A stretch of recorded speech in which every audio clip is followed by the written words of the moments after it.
The last light of the Arkansas plains stretched thin across the horizon, painting the sky in bruised shades of purple and orange. Iven Hollomi stood on the porch of his weathered cabin, the wooden boards creaking under his weight as he surveyed the fading landscape. The wind carried the scent of dry earth and dead grass, whispering across the plains in a voice that spoke of solitude, patience, and hidden dangers.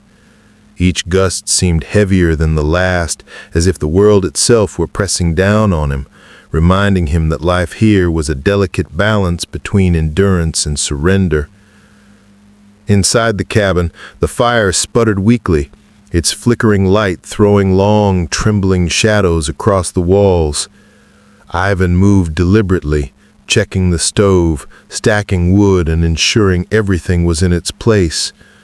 The routine was comforting, a thin shield against the uncertainty of the outside world. He had long learned to find peace in repetition, in the rhythm of chores, in the quiet company of his own thoughts. The plains were harsh and unforgiving, and solitude was both a companion and a challenge, testing resolve with every passing season. As the sun dipped lower, the horizon bled into darkness, and the distant silhouettes of hills became ghostly shapes in the evening haze. It was then that movement caught his eye, subtle but insistent, a tiny figure emerging from the tall, brittle grass. At first he thought it a trick of the light, the wind bending shadows into shapes, but then he saw the girl. She stumbled forward, barely keeping her balance, her small frame outlined against the dying light.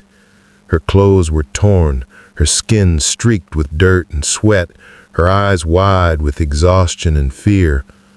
The sight of her struck Iven with the weight of inevitability. He acted without hesitation, crossing the narrow yard and lifting the child from the ground. Her body was frail, almost impossibly light, yet the energy of survival lingered in her trembling limbs. Carrying her into the cabin, he felt the heat of her despair mingle with the cool draft that swept through the open door. The firelight reflected in her eyes, revealing a mixture of trust and terror, and Iven realized that this fragile being had endured a journey that might have broken many older and stronger than her. Iven laid her down gently near the hearth and draped a coarse blanket over her shoulders. He prepared water, set out bread, and watched her hesitate before taking even the smallest sip. The simplicity of the act, feeding and comforting, carried immense weight. Each bite, each gulp was a reclaiming of life, a silent defiance against the forces that had hunted her across the plains. Her presence transformed the cabin, turning it from a place of routine and quiet into a sanctuary of fragile hope. Outside, the night deepened and the plains held their breath. The wind carried distant sounds, the cry of a lone coyote, the rustle of grass over hidden hollows, but nothing else approached. Yet Iven knew that her arrival would not be unnoticed for long. Whoever had pursued her would follow the trail eventually, drawn by desperation, greed, or vengeance. The plains were wide, but isolation offered no guarantees, and the protective barrier of distance could only delay what was coming. Sitting beside her, Iven traced the faint marks on her wrists and arms, the signs of harsh hands and cruel intent. He understood then that this child was more than lost. She was hunted. Each scar, each streak of dirt spoke of a pursuit without mercy, and the urgency of her plight settled heavily on his shoulders.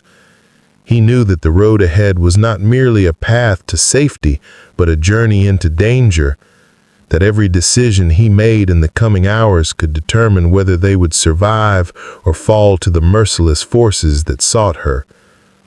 As the last light of day surrendered to the black of night, the cabin became a small island of warmth and vigilance. The girl slept fitfully, her breath shallow and uneven, while Iven remained awake, listening to the wind, feeling the pulse of the land beneath his boots, and preparing for the inevitable. The Arkansas plains, vast and indifferent, stretched endlessly beyond the walls, a landscape of beauty and threat intertwined.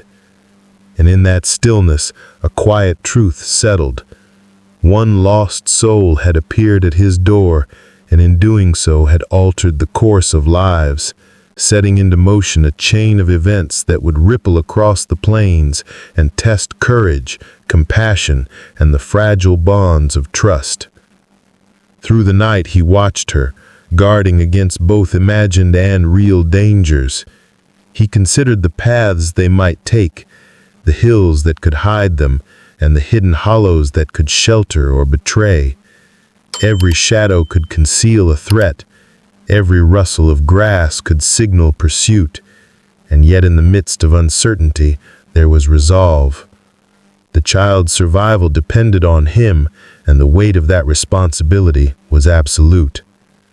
The last light of the Arkansas plains had vanished, but the first light of a new story, the story of a fleeting chance at mercy and the beginnings of trust, was just beginning to take shape.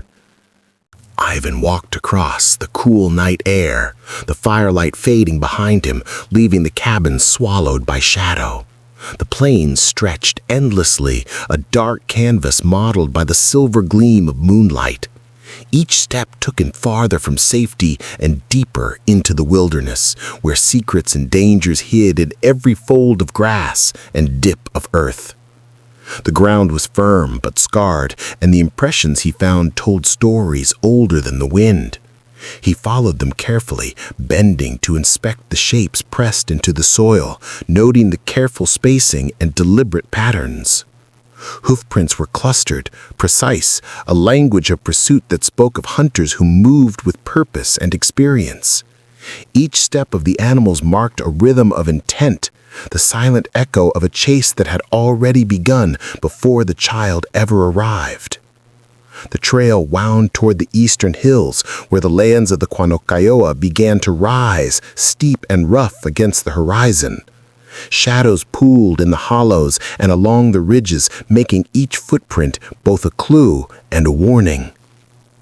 The wind carried scents that were fleeting but telling, the musky tang of animals, the acrid trace of smoke from distant fires, and the faintest metallic hint of human presence. Iven traced the path methodically, aware that every detail mattered. Each observation could reveal not just the direction of the pursuers, but the urgency of their intent. Their discipline suggested a kind of devotion to capture, a dark ritual of claiming what they believed belonged to them. By the time he returned to the cabin, the first threads of dawn were brushing the horizon with muted shades of gray. The child stirred, and in her slow awakening, a name emerged, tentative but clear: Anisu. Her gestures were careful, deliberate, each movement chosen to convey meaning across the divide of language and experience. Her eyes, wide with memory and fear, reflected the story she had carried silently through the night. She had been taken by white bounty hunters, men who saw children as objects, rare specimens to be sold to collectors. The thought of her being considered a property, a prize in a market of cruelty, made the air in the cabin thick and heavy. Anisu had escaped, but her flight had not ended the danger. The hunters who had lost their merchandise would not accept failure lightly. Their return was inevitable, driven by greed and a sense of ownership. Iven understood the weight of what he had learned. The threat was tangible, stretching from the hills to the plains, carried in the rhythm of distant hoofbeats and the silent patience of men who knew the land and the laws of pursuit. Every hour could bring them closer, and the safety of the child depended on anticipating their movements, on predicting the relentless logic of those who had taken her. The more troubling truth revealed itself as Iven watched Anisu, the tension in her body, the small gestures of caution and hesitancy. The Quanocaioa, her own people, were searching for her as well. If they discovered that she had been sheltered by a white farmer, a stranger in their land, the consequences could be catastrophic. Retribution, swift and unyielding, could sweep across the plains like a wildfire.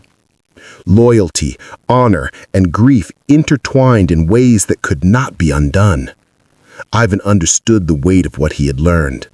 The threat was tangible, stretching from the hills to the plains, carried in the rhythm of distant hoofbeats and the silent patience of men who knew the land and the laws of pursuit.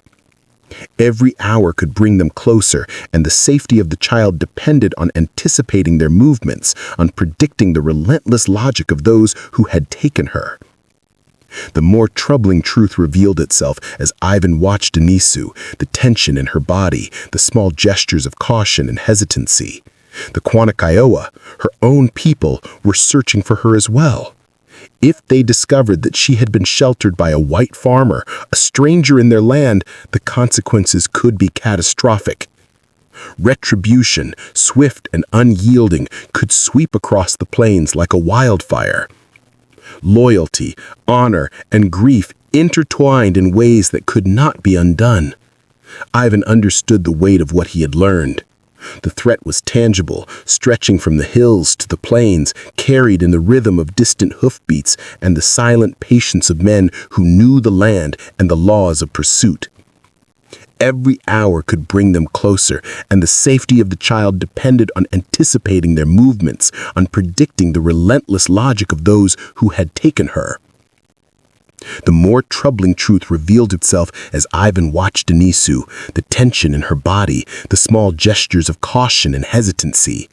The Kwanakaiwa, her own people, were searching for her as well. If they discovered that she had been sheltered by a white farmer, a stranger in their land, the consequences could be catastrophic. Retribution, swift and unyielding, could sweep across the plains like a wildfire. Loyalty, honor, and grief intertwined in ways that could not be undone. Ivan understood the weight of what he had learned. The threat was tangible, stretching from the hills to the plains, carried in the rhythm of distant hoofbeats and the silent patience of men who knew the land and the laws of pursuit. Every hour could bring them closer, and the safety of the child depended on anticipating their movements, on predicting the relentless logic of those who had taken her. To all it, Anisu remained quiet, drawing strength from the small sanctuary he offered and from the unspoken promise of protection. Her fear was a living thing, pulsing in every step and glance. And Ivan carried it with him as he watched the horizon for the first signs of movement. The road ahead was uncertain, and each decision would ripple across the land, shaping events far beyond the immediate safety of the cabin. The chase, the threat, and the fragile hope of survival were intertwined now, bound by footprints in the earth and the resolve of two souls caught between the merciless logic of hunters and the fierce guardianship of the plains. The days stretched onward, slow and measured, yet full of invisible urgency. Ivan knew that the hunters could emerge at any moment, drawn by the smallest trace, the faintest sign of life. The land seemed to hold its breath, waiting, watching, as if acknowledging the beginning of a struggle that would test courage, cunning, and the fragile trust between a man and a child. In the quiet moments, he considered the complexity of their situation, the forces arrayed against them, and the peril that lurked in both the seen and the unseen. The plains remained vast, indifferent, and yet alive with possibility. And in that paradox, Ivan and Anisu prepared for the road that would inevitably lead them into danger. 2 days passed, and the plains began to stir with a life of their own. The horizon, once empty and still, now held shapes moving deliberately against the waning light. Scouts emerged, their movements careful and calculated, yet their persistence betrayed a purpose far beyond mere routine. Ivan observed them from the ridge, noting the rhythm of their approach, the spacing between their horses, the way they shifted their weight as if reading the land itself. They were many, more than any ordinary patrol.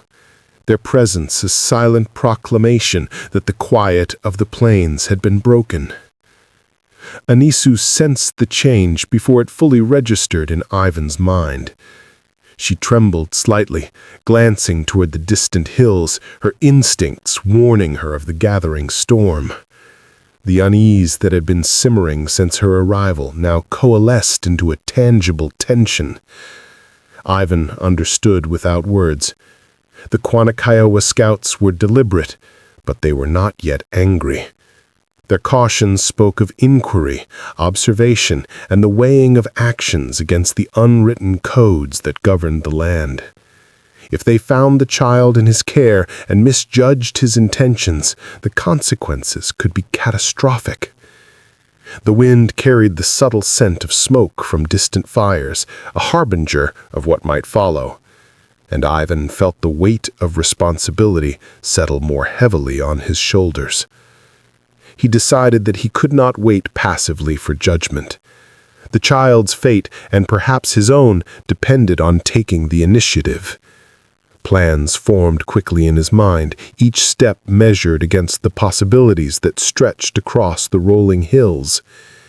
He resolved to return Anisu to her people himself, to remove the chance for misinterpretation, and to navigate the storm before it engulfed them. Yet even as he prepared, he saw them. Scouts stationed strategically near his home, watching. Their eyes were intent, neither cruel nor vindictive, but alert, examining every movement as if the land itself had taught them to read human intention. As night fell, a shift occurred in the rhythm of the plains. Small fires ignited along the distant ridges, tiny points of light that flickered in the growing darkness. Ivan recognized the pattern immediately. Signal fires. They were not merely announcements, they were summons, a call to attention that traveled across the land with the urgency of wind through dry grass. The message was unmistakable. The leader of the Quanakiowa, the chief whose judgment shaped the fates of many, was on his way. Ivan studied the horizon, noting how the firelight danced and reflected in the eyes of his small companion. Anisu's body was tense, her every movement alert to the unseen currents of authority that now approached. The weight of history, custom, and expectation pressed down on the cabin, on the plains, on every living thing caught in the path of this approaching reckoning. The night air seemed thicker, heavier, charged with anticipation, as if even the stars themselves had paused to witness what was coming. He moved quietly, checking the perimeter, arranging the sparse cover around the cabin, preparing for observation and for the arrival of those who would determine Anisu's fate. He knew that the judgment would not be swift, nor could it be predicted. The Quanakiowa had their ways, and the justice of the plains was measured, deliberate, often terrifyingly absolute. Ivan felt the tension coiling within him, a physical pressure that matched the mental calculations he ran over and over. Every decision, every small action could tip the balance toward peace or calamity. In the distance, the signal fires flickered again, a wave moving across the hills, and the realization settled fully in his mind. The chief would arrive soon, bringing with him the authority to demand answers, to impose decisions, to judge the innocence or guilt of those under his gaze. The plains themselves seemed to quiet, as if holding their breath for the impending encounter. Ivan understood that the coming hours would define not just Anisu's future, but the fragile trust that had begun to form between them. He braced himself, aware that the road to safety was no longer simply a path of protection. It was a delicate negotiation with forces as old as the land itself. By the time darkness fully enveloped the cabin, the flicker of distant fires painted shadows across the walls, stretching long and ominous. Anisu remained close, her small frame pressed to his side, drawing courage from his presence and yet reflecting the deep unease she felt. Ivan looked toward the south, toward the hills that would soon bear the chief and his retinue, and he felt the first real tremor of the storm approaching. The air was thick with anticipation, each heartbeat marking the approach of authority and judgment, and every movement across the plains seemed to pulse with the inevitability of what was to come. The trial of the plains was imminent, and there was no turning back.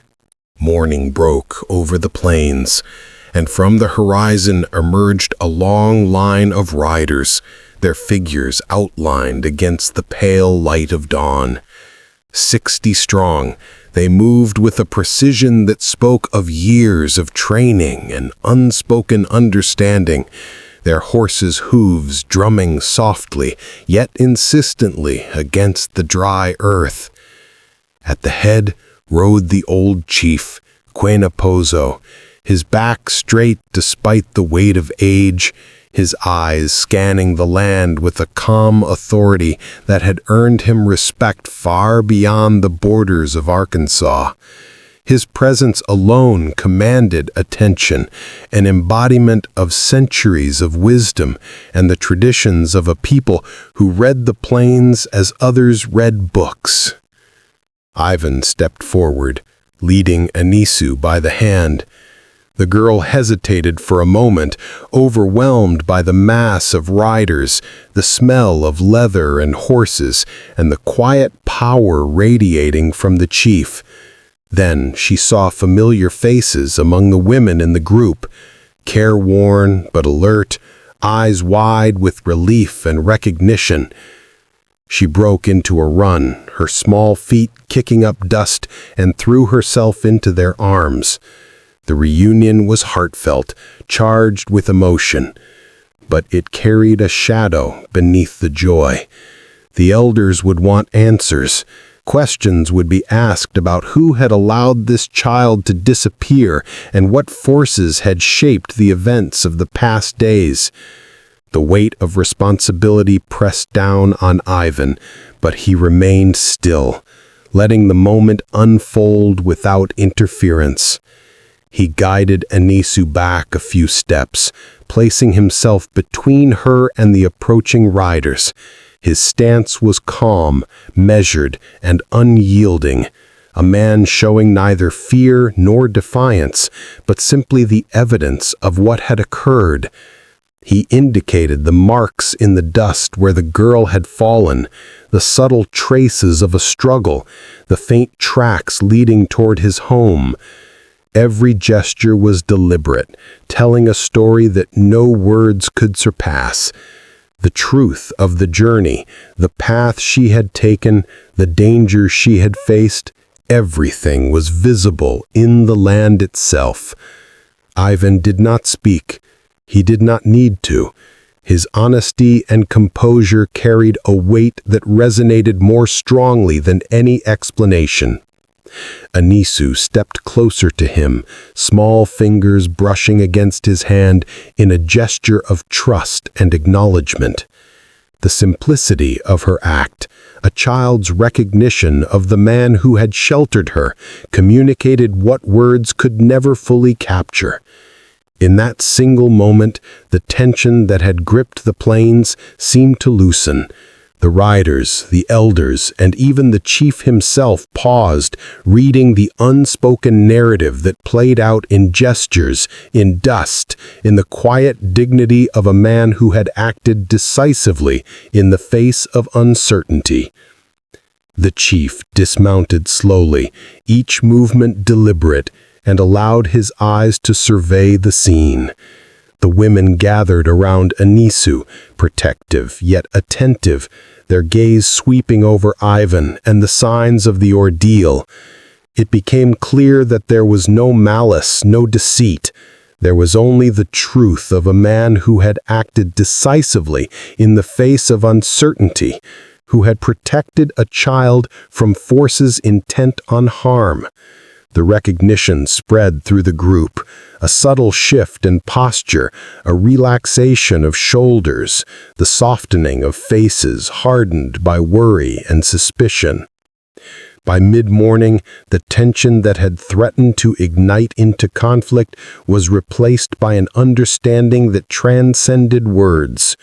The chief, Quenapozo, nodded once, a simple yet powerful acknowledgement of Ivan's actions. The plains themselves seemed to hum, the wind carrying away the anxiety and leaving a fragile peace in its place. Anisu stayed close, her hand in Ivan's, her eyes bright with relief and gratitude. The women exchanged looks that spoke of respect and a new understanding that the white man before them was not an intruder but a guardian. Ivan remained steady, his eyes following the child and the women as they moved further into the safety of the encampment. He had not sought recognition, yet in that moment, recognition was all he received. The tribe saw him as he was, a protector, a man who had intervened when the balance of the plains had threatened to tip into tragedy. And as the sun climbed higher, casting golden light over the vast stretches of grass and dust, the day felt lighter. The court of the plains had passed judgment, and its verdict had brought not punishment, but understanding. In that quiet acknowledgement, the delicate bonds of trust had been formed, and the plains themselves seemed to hum with the fragile, enduring pulse of justice. Night fell over the plains, a heavy velvet darkness that pressed against the edges of Ivan's small homestead.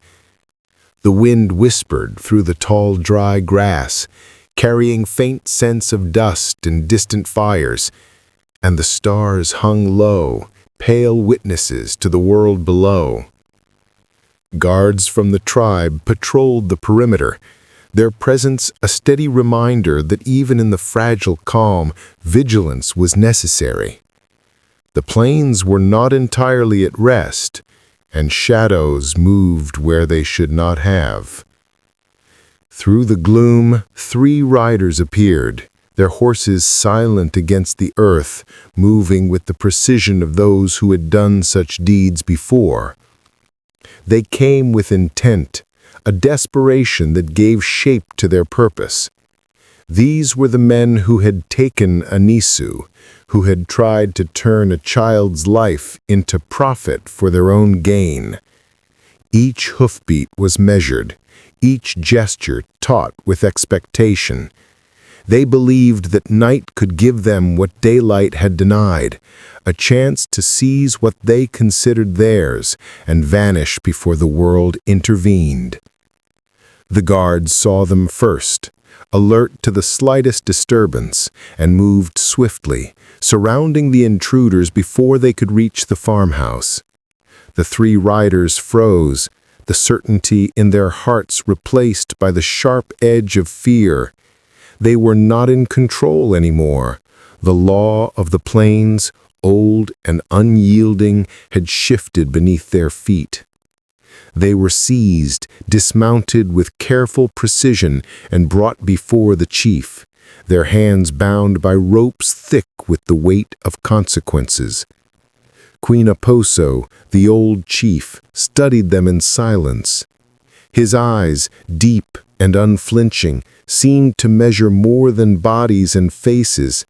They measured intent, guilt, and the threads of a life woven into wrongs too heavy to ignore. The crimes were undeniable. Children stolen, lives turned into commodities, flights attempted to escape the inevitable reckoning. The law of the plains did not require explanation.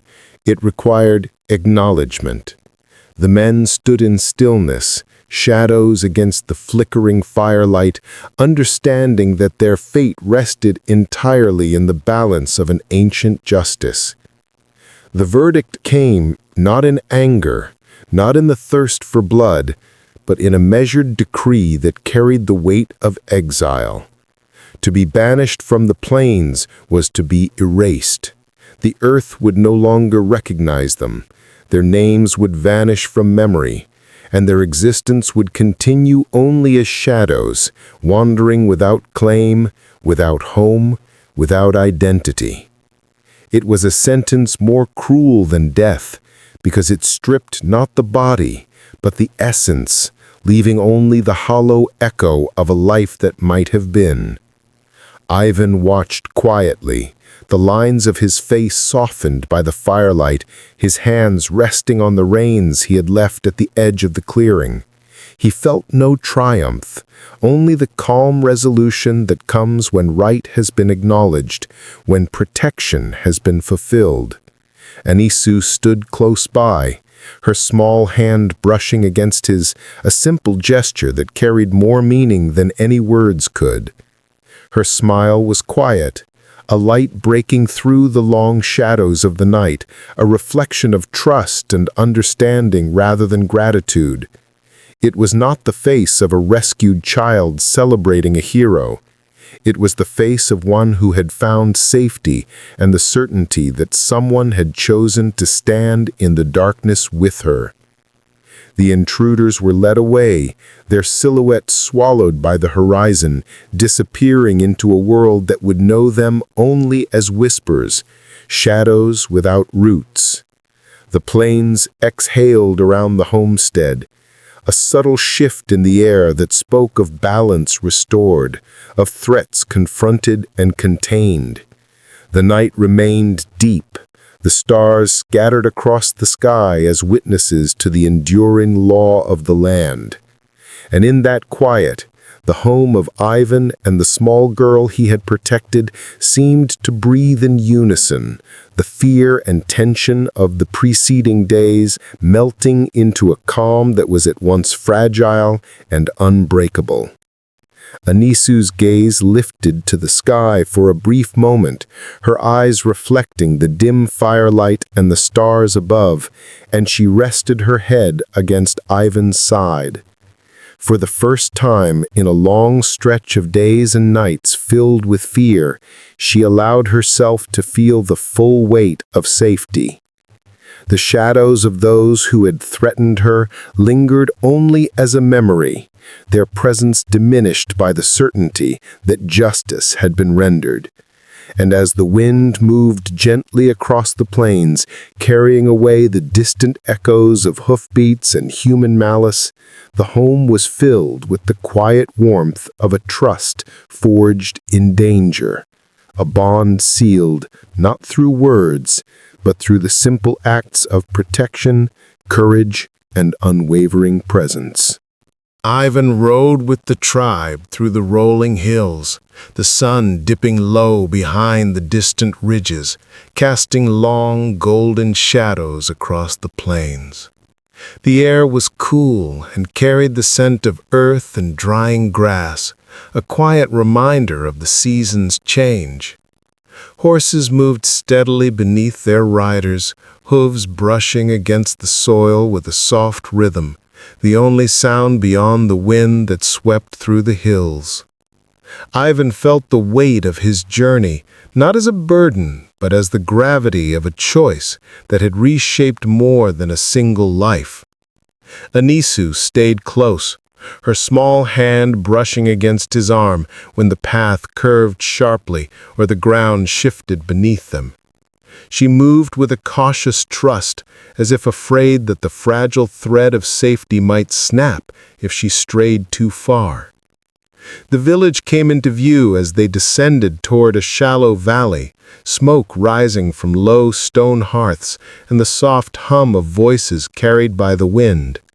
The settlement was modest, simple dwellings, built with care and attention, yet alive with warmth. People paused in their tasks to watch the procession approach, faces turning with curiosity and recognition. Ivan noticed the subtle nods of respect, the way hands rested briefly on the shoulders of those around them, a silent acknowledgement of deeds done and dangers faced.